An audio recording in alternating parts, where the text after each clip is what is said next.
Hi friends, என்னோட ஸ்டைலில் முட்டை சாதம் எப்படின்னு பார்ப்போமா? அதுக்கு ஃபஸ்ட்டு கடாயில் 2 கிராம்பு, 2 ஏலக்காய், அப்புறம் பட்டை இதெல்லாம் சேர்த்துருக்கேன். ஸோ நெக்ஸ்ட்டு ஆனியன் உங்களுக்கு தேவையான நான் ஒரு ஆனியன் ஃபுல்லாக சேர்த்துருக்கேன். நல்லா ஃப்ரை பண்ணிக்கலாம். ஸோ ஆனியன் ப்ரௌன் ஆகிற வரைக்கும் நல்லா ஃப்ரை பண்ணிக்கலாம்.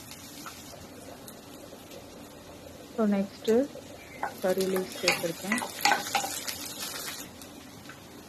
அப்புறம் ஒரு டொமேட்டோ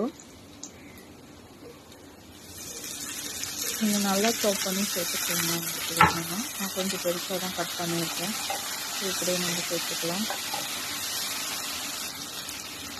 ஸோ நெக்ஸ்ட்டு இஞ்சி பூண்டு பேஸ்ட்டு சேர்த்துக்கோங்க. நான் இதில் வந்து நெக்ஸ்ட்டு சேர்த்துருப்பேன்.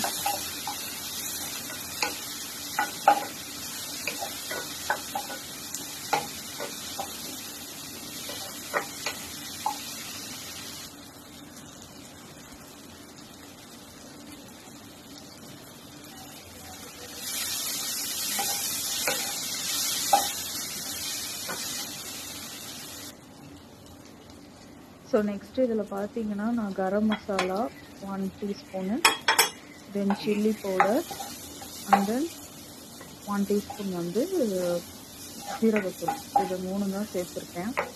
ஸோ இது 3த்தையும் சேர்த்துட்டு நல்லா ஃப்ரை பண்ணிக்கலாம் அந்த பச்சை ஸ்மெல் போகிற வரைக்கும். இதுக்கு தேவையான சால்ட்டு நான் சேர்த்துருக்கேன். உங்களுக்கு எவ்வளோ தேவையோ அவ்வளோ சேர்த்துக்கோங்க.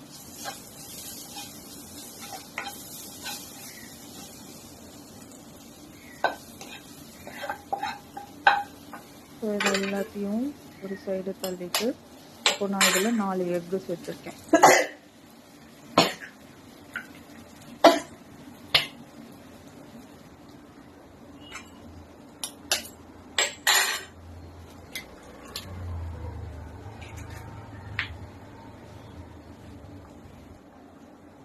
ஸோ 4 எக்கு சேர்த்துட்டு எக்குக்கு தேவையான சால்ட்டு போட்டுக்கலாம். ஸோ போட்டுக்கிட்டு இது ஃபுல்லாக எல்லாத்தையும் ஒன்றா மிக்ஸ் பண்ணிக்கலாம். ஸோ இப்போ நான் மிக்ஸ் பண்ணதுக்கப்புறம்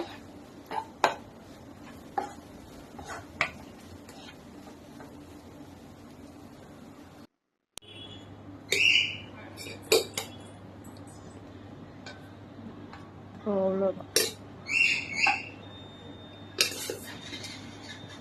நான் இப்போ வடித்த ரைஸ் சேர்த்துக்கிறேன். இது வந்து நான் சாப்பாட்டு அரிசி தான் சேர்த்துக்கிறேன். ஸோ உங்களுக்கு வேணும்னா நீங்கள் பாஸ்மதி ரைஸும் போட்டு மிக்ஸ் பண்ணிக்கலாம். ஸோ இதை நல்லா மிக்ஸ் பண்ணதுக்கப்புறம்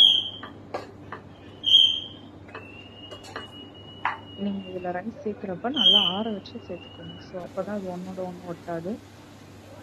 ரைஸ் சேர்த்த உடனே ஒரு 2 டீஸ்பூன் ஆயில் சேர்த்துக்கோங்க. ஸோ ஃபைனலாக நம்மளோட முட்டை சாதம் ரெடி ஆயிடுச்சு. ஸோ இந்த வீடியோ பிடிச்சிருந்தா லைக்